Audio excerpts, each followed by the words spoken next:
problemado ka, ay ang imong sweldo sa Facebook naka-hold tungod kay namali ka dito sa imuhang pag-fill up sa imuhang payout info. Sundi lang niya ako ang video guys, kay akong itudlo sa imuha karon kung unsaon nimo pag-edit o pag-change sa mali dito fill up sa payout account info nimo.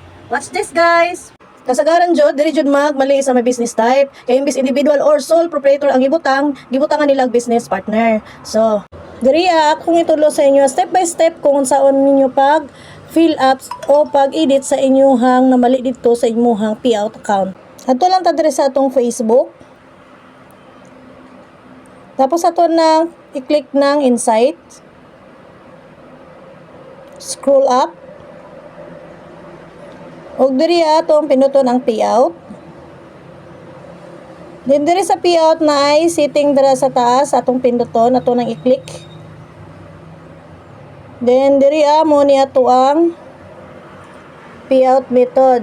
So tanaw lang nimo diri, pangitaw lang to nimo kung asa ka nagkamali diri og atong ipindot ning update.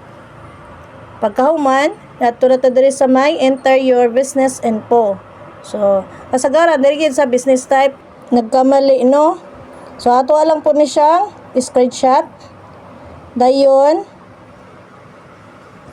ato ta diri sa may taas sa may contact payout support. I-click lang nato na siya guys. Then pagkahuman i-click nato ning update. Diri sa Facebook payout support, i-scroll up lang nato na. Then diri sa please select the product you are inquiring about. Kung asa ka dapitan na monetize, wala po na mo i-click. Example ka ng in-stream ads. Atuan nang i-click. Then, diri sa what can we help you with? Diri pinduto na to ning how do I update my payout account or financial information. Then scroll up. Diri sa baba nakita ninyo ng choose files. I-click lang na siya guys. Then, makitaw na to nyo inyong screenshot gaina o ato na siyang i-indicate dira So, mao na ni siya. Then, diri sa please let us know why you're writing in. Diri ninyo isulat ang inyong complaint or unsa ilang inyong gustong ipaabot dito kay Meta. So, isulat lang na to. Pwede po na ninyo siya sundugon o i-copy na lang na ninyo guys kung unsay gisulat nako diha kung ang inyong concern is about sa business type ninyo.